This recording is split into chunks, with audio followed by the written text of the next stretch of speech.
한 해의 끝자락에 서서 말씀을 준비하면서 이런 질문을 한번 제가 해보았습니다. 나는 올 한 해 무엇을 쫓아 살아왔을까? 라는 질문을 해봤고요. 그러면 그 결과가 무엇인가라고 하는 질문을 또 해봤습니다. 여러분은 어떠실까요? 성공을 쫓아왔을까요? 아니면 세상의 속도에 발맞춰서 바쁘게 오늘에 이르렀을까요? 어떤 분은 상처와 분노를 처리하지 못하고 그것에 쫓기면서 그걸 쫓아가면서 여기까지 오시지는 않았을까요? 그래서 지금 내 손에 들려진 것은 무엇인가요? 지금 현재 내 마음을 사로잡고 있는 것이 무엇일까요? 그것이 긍정이든 부정이든 그 모습이 오늘 나의 현 주소거든요. 사자성어 가운데 이런 말이 있죠. 근묵자 흑이라고 하는 사자성어가 있어요. 먹을 가까이 하면 검어진다는 뜻 아니겠어요? 사람은 무엇을 보고 무엇을 느끼고 누구와 가까이 하느냐에 따라서 그 인생 존재가 달라지고 그 마지막이 달라질 수가 있어요. 이유는 모든 것들이 자연스럽게 닮아가기 때문에 그렇습니다. 남자와 여자가 결혼을 해서 살다 보면 닮아가죠. 서로 사랑에 닮아가기도 하지만 서로 미워하고 비난하면서도 어찌어찌 하다 보니까 닮아가는 거예요. 아니, 닮기 싫다고 몸부림을 치지만 닮아가는 거예요. 왜? 그게 우리의 일상이기 때문에 그렇습니다. 제가 가끔 제 인생에 대해서 깊은 질문과 성찰을 할 때가 있습니다. 근데 그런 경우는 엄청난 사건이나 대단한 일 앞에서 성찰의 깊이를 느끼는 게 아니에요. 아주 평범한 일상 속에서 누구나 살아가는 삶의 모습 속에서 갑자기 불현듯 깨달아지는 게 있어서 깊은 성찰에 이르게 됩니다. 어떤 분이 이런 말을 했습니다. 가장 개인적인 것이 가장 보편적인 것이다. 왜 그럴까요? 사람이 느끼는 감정은 때로는 거의 동일하기 때문에 그렇습니다. 사람이 가지고 있는 본질적인 감정이라는 것 어느 부분은 동일한 사건 앞에 동일한 느낌을 가지기 때문에 그래요. 그러다 보니 내가 평소에 누구와 함께 있느냐가 너무나도 중요한 거지요. 그렇다면 오늘 이런 질문을 오늘 본문과 관련돼서 해볼 수 있을 것 같습니다. 우리는 누구를 가까이 해야 될까? 우리는 누구를 따라 살아가야 되는 걸까? 오늘 골로새서 본문 말씀은 간단히 답을 하는 거예요. 예수 그리스도라는 겁니다. 바울은 골로새 교회 성도들에게 이렇게 말했어요. 그러므로 너희는 하나님이 택하사 거룩하고 사랑받는 자처럼 이런 표현을 썼어요. 그러므로라고 하는 단어는 앞에 있는 이야기를 받아서 결론적으로 이러이러하다라고 하는 이야기예요. 그러면 그러므로가 뭐냐? 우리는 이미 예수를 믿어 구원받아 새 사람이 되었다. 이거예요. 자, 새 사람이 되었으니 이제 어떻게 살아야 될 거냐? 라고 할 때에 우리는 예수님처럼 예수님을 따라 살아야 된다라고 하는 이야기를 바울이 본문을 통해서 하고 있는 겁니다. 우리 주님께서 실제적인 삶을 통해서 우리에게 보여주신 것이 있습니다. 첫째는 긍휼과 자비인데 이것은 상처 입은 자를 외면하지 않으셨던 주님의 모습이었습니다. 복음서를 잘 들여다보면 예수님은 언제나 가난하고 약하고 소외된 자들의 편에 서셨습니다. 사회에서 외면당하고 실패했고 병들었고 어느 누구 하나 거들떠보지 않는, 챙겨주지 않는 그런 이들의 친구가 되셨습니다. 그래서 예수님 주변에는 언제나 사람들로 붐볐습니다. 왜 그럴까요? 예수님에게서 사람 냄새가 났기 때문이에요. 아주 오래전 테레사 수녀가 하나님의 부르심을 받고 갤거리 그 중심에 수십만의 인파들이 모여서 애도를 했습니다. 거기에는 대단한 사람들이 모인 게 아니에요. 그 나라에 헐벗고 굶주리고 소외되고 천대받았던 사람들이 테레사 수녀의 사랑을 깊이 기억하면서 전국에서 모여들었던 거예요. 어떤 분은 그 장면을 나중에 표현하기를 마치 이곳이 천국과 같다라고 이야기를 했습니다. 그 보잘것없는 한 수녀 얻을 게 뭐 있겠습니까? 그러나 그는 가진 것이 없었지만 자기가 할 수 있는 최선을 다해서 가난하고 헐벗은 이웃들과 함께 한 거지요. 사람 냄새가 난 거예요. 조금 더 구체적으로 이야기하면 예수 냄새가 난 거예요. 그래서 그 주변에 사람들이 몰려들은 것 아니겠어요?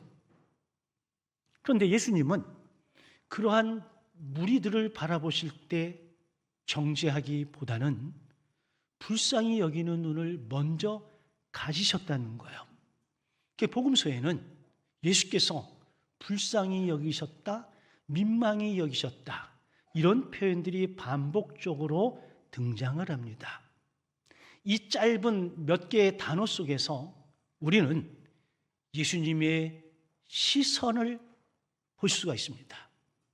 만약에 이 현장에서 예수님이 그 무리들을 향해서 민망히 여기고 불쌍히 여기는 모습으로 바라보신 그 시선을 카메라 렌즈로 클로즈업 했다면 아마 그 예수님의 눈은 이 세상에서 가장 자애롭고 자비롭고 아마도 그 눈망울에 눈물이 그득 담겨져 있는 시선이 아니었을까 생각을 해봅니다. 우리가 주님을 따른다, 주님을 닮아간다, 예수님을 따라한다, 이것은 옳고 그름을 가리기 전에 먼저 그 사람의 아픔을 먼저 볼 수 있는 눈이 아닐까요? 우리는 그런 눈으로 바라보기 이전에 우리는 이성적으로 판단하고 비판하고 정죄하고 비난하기에 바쁘잖아요. 이건 세상의 시선이고 우리의 시선이지만 예수님의 시선은 너무나도 달랐던 거예요. 이 따뜻한 시선 때문에 예수님 주변에 너무나도 많은 사람들이 모여든 것 아닐까요? 여러분, 나의 시선이 아닌 우리 주님의 시선으로 우리 주변에 있는 사람들을 보시기를 주의 이름으로 축원합니다. 내 시선이 변하면 세상이 변합니다. 내 시선이 조금만 달라지면 내 주변에 있는 사람들의 모습들이 다 달리 보일 수가 있죠. 여러분, 예술가의 시선은 우리의 시선과 달라요. 예술가들은 여러분, 우리가 그저 스쳐 지나가는 일상에서의 그 무언가를 발견하고 그걸 보고 그것을 형상화해서 작품을 만드는 거예요. 대단한 걸 봤기 때문이 아니에요. 우리가 보지 못하는 것들을 볼 수 있는 눈을 가졌기 때문인데, 우리의 신앙인은 바로 그 눈, 예수님의 시선을 갖기를 주의 이름으로 간절히 축원합니다. 두 번째는 겸손과 온유인데, 예수님은 스스로 내려놓음으로 사람을 살리시는 일을 하셨습니다. 성경 어디에도 예수님이 자신의 권리를 주장하신 적이 없지요. 그분은 만왕의 왕이셨고 만주의 주이셨습니다. 그분은 하나님과 본체이셨습니다. 그런데 자기를 낮춰 종의 모습으로 인간의 몸을 입고 이 땅에 오셔서 십자가에 죽기까지 복종을 하셨습니다. 누가 시켜서, 누가 명령해서? 아닙니다. 예수님 본인이 스스로 원해서 가장 낮고 낮은 자리에 이르러 주신 거예요. 그래서 바울은 빌립보서 2장 5절 이하에서 너희 안에 이 마음을 품으라 곧 그리스도 예수의 마음이니 라고 합니다. 오늘 저와 여러분들이 예수님을 따라하려면 우리의 시선이 예수님의 시선으로 바뀌면서 동시에 우리의 마음이 예수의 마음이 되어야 될 줄로 믿습니다. 이 마음을 성경은 겸손이라고 표현을 하면서 근본 하나님의 본체시나 하나님과 동등됨을 취할 것으로 여기지 아니하고 오히려 자기를 비워 종의 형체를 가지사 사람의 모양으로 나타나사 자기를 낮추시고 죽기까지 복종하셨으니 곧 십자가에 죽으심이라. 여러분, 예수가 죽으심으로 하나님의 구원 계획이 이 땅에 실현되고 이루어진 거예요. 우리가 입으로만 주님의 뜻을, 우리가 입으로만 하나님의 영광을, 여러분, 아닙니다. 그래서는 아무 일도 일어나지 않습니다. 나를 낮춰서 십자가에 죽기까지 복종해야 합니다. 결국은 내가 죽어야 예수가 사는 것이고 내가 죽어야 하나님의 뜻이 이 땅에 이루어지는 것인데, 우리는 죽기는커녕 내가 어찌든지 살려고 몸부림을 치잖아요. 성경은 역설적 진리를 우리에게 가르쳐 줍니다. 죽고자 하는 자는 영원히 사는 거잖아요. 예수님은 마태복음 11장 29절에서 친히 자신에게 대해 말씀하시기를 나는 마음이 온유하고 겸손하니 라고 표현했습니다.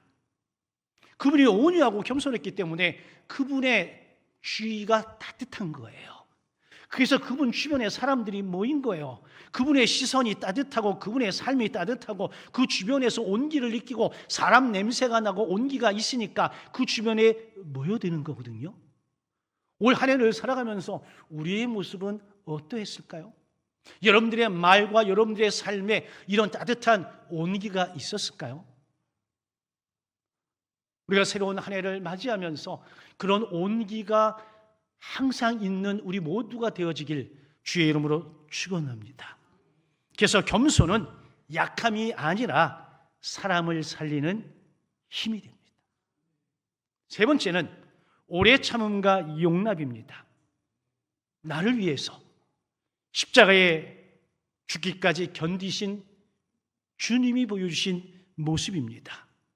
베드로의 실패, 제자들의 배신, 십자가 아래서의 조롱, 이 모든 것을 끝까지 참으셨고 그들을 다 품으셨습니다. 아버지, 저들의 죄를 용서하여 주옵소서. 모든 사람을 품으신 거예요. 이 십자가에서 주님은 여전히 우리를 향해 오래 참고 용납하고 계신 거예요. 그런 은혜가 있었기에 저와 여러분들이 오늘 이 자리에 있음을 감사하시길 주의 이름으로 축원합니다. 그래서 주님을 따른다는 것은 사람을 쉽게 포기하지 않는 겁니다. 예수님이 사람을 쉽게 포기했다고 한다면 예수님이 십자가에 죽으실 이유가 없습니다.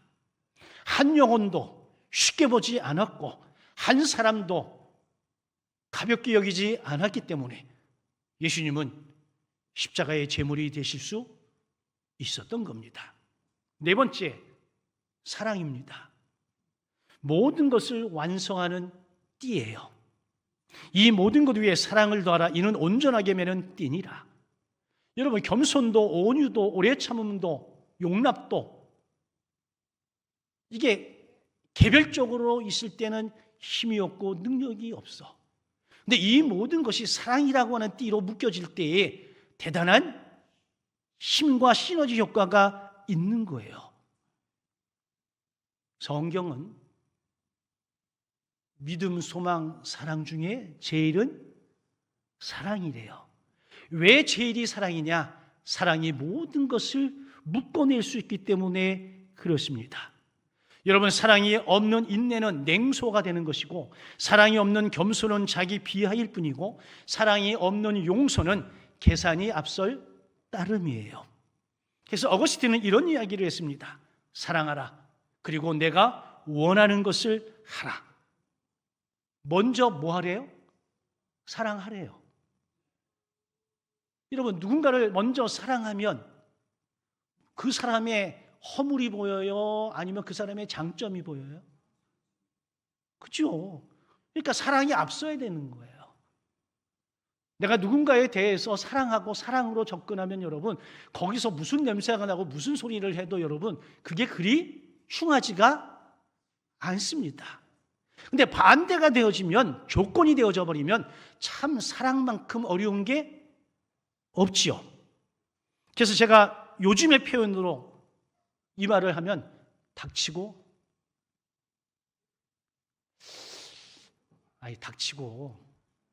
사랑하라.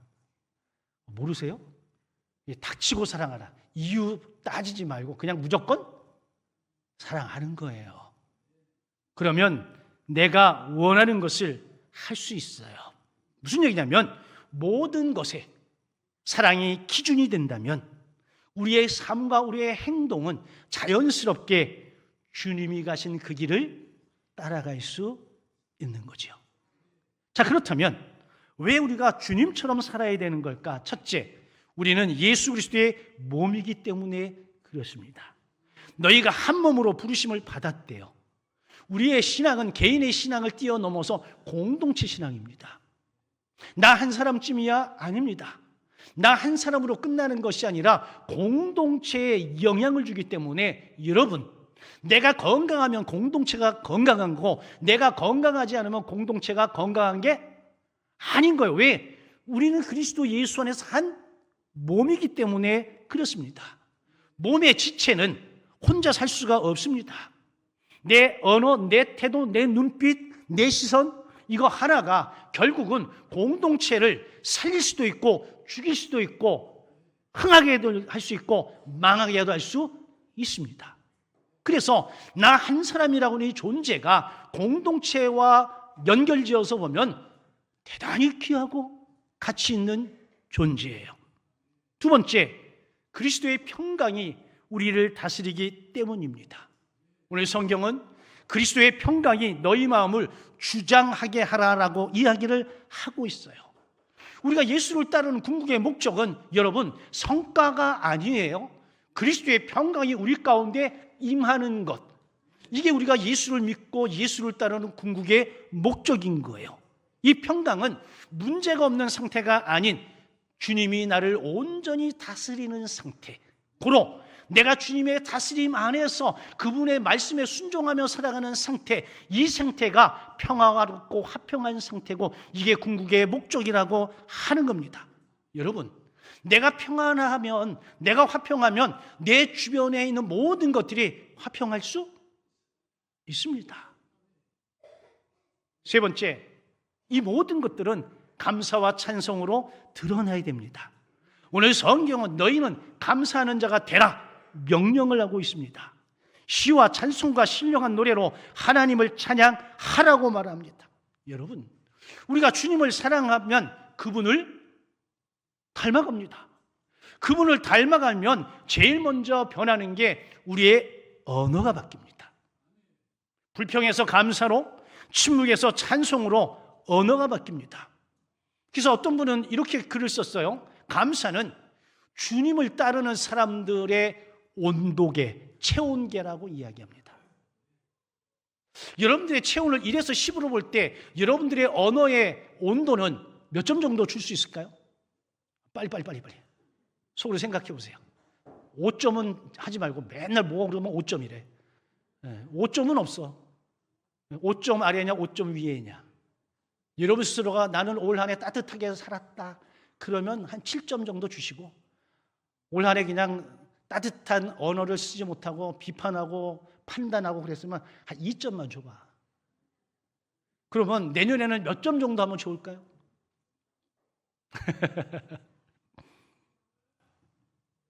여러분, 우리가 예수님을 따라 살면 공동체에 어떤 가치와 유익이 주어질까? 먼저 관계 회복이 일어납니다. 여러분, 우리가 관계가 깨어질 때 우리는 본능적으로 상대가 한 말, 그의 태도, 그리고 상처를 먼저 떠올립니다. 어느 책에 봤더니 사람이 말로 상처를 받을 때 언어 때문에 상처받는 게 아니래요. 말투 때문에 상처받는데. 실제로 여러분들이 살면서 많은 말의 상처가 있지만 무슨 말, 그건 기억 안 나잖아. 그 사람이 그때의 행동이나 표정이나 모습, 말투가 기억나지 않습니까? 그래서 경상도 분들은 좀 조심할 필요가 있어. 아니, 똑같은 말이라도 좀 따뜻하게 하이소. 네? 내가 들어보면 분명히 농담인데 상처가 돼. 저도 농담인 거 알아요. 그런데 말투가 영 아니어서 상처가 돼, 상처가. 아니, 서울 사람이 그 말하면 상처 안 받는다니까? 근데 경상도 사람이 똑같은 말 해도 상처가 되는 이유는 뭐 때문에? 말투 때문에. 그래서 여러분들이 손해보는 게 많아요. 여러분, 관계가 깨질 때 가장 먼저 생기는 것은 팩트, 사실이 아니에요. 그것을 누군가가 이렇게 해석하고 저렇게 추정하는 거야. 물어봤어? 안 해봤잖아. 그 누구 생각이에요? 내 생각이야. 우리가 하는 모든 것들의 90%는 다 저 사람이 아니야. 다 누구 거요? 내 거요, 내 거. 근데 우리는 100% 그렇다라고 하는 거예요. 제가 살아보니까, 제가 목회라는 걸 해보니까, 많은 사람들에게 이야기를 듣고 관계를 해보니까, 여러분, 모든 문제의 90%는 다 어디에 있더라? 요 안에 있어, 요 안에. 우리의 속이 밴댕 이 같아가지고 그런 거예요. 그래서 용서는 여러분 감정으로 하는 것이 아니에요. 용서는 내가 저 인간 내가 착살릴 거야, 내가 가만 안 둘 거야, 복수의 화신이, 여러분 이걸 내려놓는 거야. 이걸 포기하겠다고 결단하는 영적인 능력, 이게 용서예요. 그걸 안 하니까 용서한다고 해놓고 맨날 거기서 거기요. 한 걸음도 못 나가. 왜? 영적인 결단을 한 번도 해본 적이 없거든. 뭘로만 했어? 그렇죠. 입으로만 한 거야. 희망, 사항일 따름이야. 그래가지고는 안 됩니다. 여러분, 올해가 가기 전에 하나님 앞에 영적인 결단을 하시기를 주의 이름으로 축원합니다. 그렇게 해야 두 번째, 공동체의 안정이 이루어지는 거예요. 여러분, 공동체는 언제나 가장 큰 목소리가 아니라 가장 안정된 사람을 중심으로 흔들림이 멈춥니다. 큰 소리를 쳤기 때문에 안정이 되는 게 멈추는 게 아니라 누군가 그 자리에서 안정감을 가지고 있을 때에 이 안정감 때문에 흔들림이 멈추는 거예요. 제가 시골에서 목회할 때 처음에 시골에 이제 집사님이 저를 이제 교회 안내를 한다고 이제 부임하기 전에 차에 태우고 갔어요. 이 양반이 가다가 동네 어른을 만나면 차를 세우네. 그런 시동을 끄고 내려서 인사를 하고 다시 타고 가. 제가 어떻게 또 가만히 있을 수 없잖아. 그럼 저도 같이 따라서 내려가지고 인사하고, 그러면 아유 누구냐고, 아이고 새로 오실 전도사님이라고, 아이 그러냐고, 아유 잘 왔다고. 세상에 여기서 저기 가는데 몇십 분이 걸리는 거예요. 근데 나중에 제가 부임을 해서 보니까 동네 어르신들이 이 남집사님을 너무 좋아하는 거예요. 시간만 있으면 데리고 나가서 밥 먹여드려, 시간만 있으면 어디 데리고 가, 시간만 있으면 나서서 저기 막 인사해. 그러니 싫어할 사람이 어디 있겠어. 저는 덩달아서 옆에서 인사하다가 10년을 살았어요. 10년 살다가 나오는 날 동네 어르신들이 와서 저한테 그러더라고요. 아이고, 우리 목사님 여기서 평생 계실 줄 알았더니 가시냐고. 가지 말라고. 예수 믿는 사람이 아니요, 동네 어르신들이에요. 나중에 결혼식 있어서 가끔 가면 그분들이 뭐라 하는지, 우리 목사님 오셨습니다 그래요. 교회 안 다니시는데도. 제가 그 모습을 보면서 예수 냄새가 나야 그 주변에 사람이 모이고 그것 때문에 안정감이 생기는 거예요. 잠언 기자가 이렇게 말하잖아요. 자기 마음을 제어하는 자는 성을 빼앗는 자보다 강하대. 하나님은 또 뭐라고 말씀하실까요? 심지가 견고한 자를 평강에서 평강으로 이끄신대. 심지가 견고하고 중심이 있는 자, 그 사람을 중심으로 공동체는 안정감을 찾는 거예요. 여러분, 가정이 왜 흔들립니까? 가정의 어른들이 흔들리니까 흔들리는 거예요. 가정의 어른들이 중심을 딱 잡고 있으면 여러분, 흔들려도 자빠지지 않아, 넘어지지 않아. 언젠가 다 돌아오게 되어져 있는 거지요. 그래서 여러분, 공동체를 흔드는 가장 큰 원인은 팩트가 아니라 감정이에요. 불안한 사람은 불안을 퍼뜨리고, 분노한 사람은 분위기를 날카롭게 만들고, 상처받은 사람은 관계를 경직시키거든요. 대번에 공동체가 병들지. 여러분, 언중유골이라는 말 아시죠? 말 속에 뭐가 있다고요? 뼈가 있대. 근데 제가 다른 단어를 한번 찾아봤더니 언중유덕이라는 말도 있어. 말 속에 뭐가 있어요? 덕이 있대. 그러면서 이걸 풀이하기를 어떻게 풀이하냐면, 우리가 하는 말 속에 덕이 있을 때 공동체가 숨을 쉰대. 와, 나는 이 문장을 발견하는 순간 제가요 숨이 튀었어. 난생 처음 들어본 말이야. 우리가 하는 말 속에 덕이 있을 때 공동체가 숨을 쉰대. 여러분들이 가정에서 하는 말에 덕이 있을 때 여러분들의 자녀들이 비로소 뭘 쉬어요? 숨을 쉰대. 그동안에 숨도 못 쉬었어. 헉헉거렸어. 누구 때문에? 누구 때문에? 그래서 사도 바울이 덕에 소용되는 말을 하세요라고 한 거예요.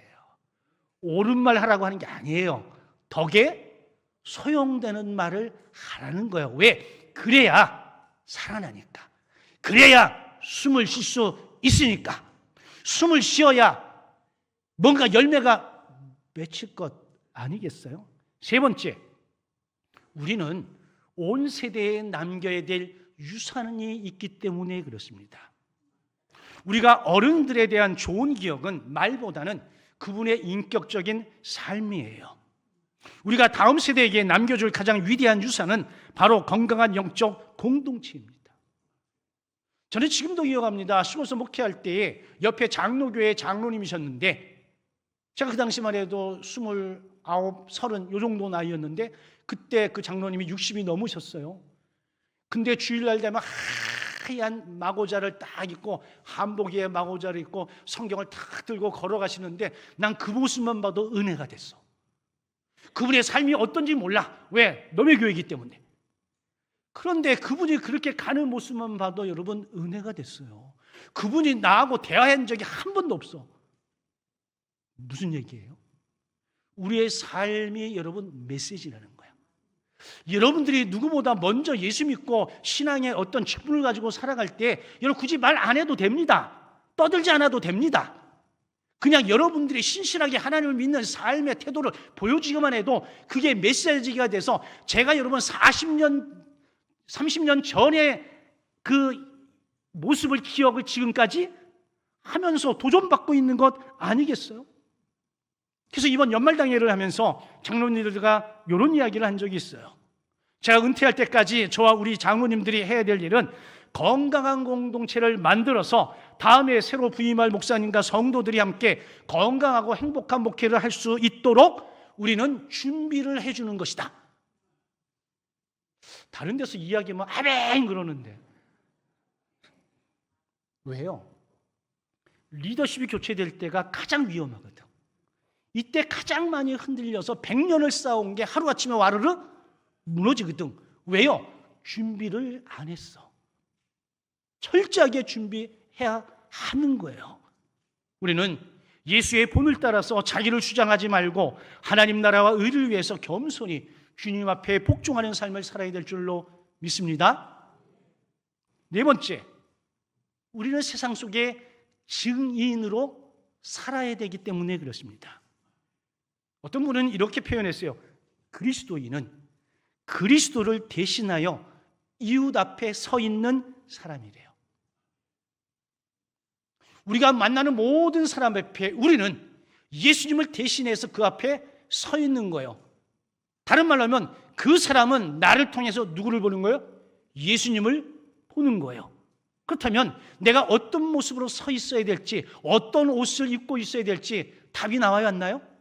답이 나오는 거죠. 얼마 전에 한국의 각종 군집들을 대상으로 해서 신뢰도 조사를 했습니다. 우리나라에서 여러분 가장 신뢰도가 낮은 그룹이 정치인이에요.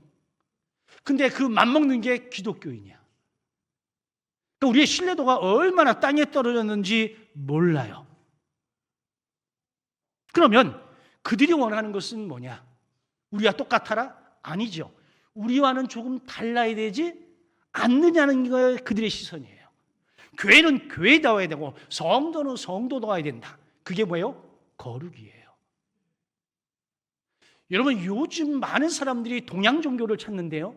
동양 종교를 찾는 이유는 여러분 동양 종교 안에 있는 정숙이라는 것 때문이에요. 근데 거룩이라고 하는 것은 여러분 동양 종교가 가지고 있는 그것을 뛰어넘는 게 거룩이야. 제가 늘 이야기하죠. 우리 안에 거룩이 있습니까? 여러분, 거룩이라고 하는 것은 성경책 옆에 끼고 목소리 깔고 이게 거룩이 아니라 정말 예수가 내 안에, 내가 예수 안에 서나서 내가 예수 안에 완전히 순종하면서 살아갈 때에 드러나는 게 거룩이요. 이 거룩이 여러분 세상을 향한 강력한 무기예요. 거룩이 없으면 여러분 교회는 아무런 힘도 없습니다. 여러분, 교회가 교회답기를 함께 애쓰고 노력하길 주의 이름으로 축원합니다. 교회가 완벽한 것이 아니라 복음이 실제로 살아 숨쉬는 그런 공동체이기를 오히려 세상 밖의 사람들이 교회를 향해서 원한다라고 하는 것이죠. 자, 우리가 이런 삶을 살고자 할 때 가져야 될 본질적인 태도가 있습니다. 말에나 일에나 다 주 예수의 이름으로 하는 거예요.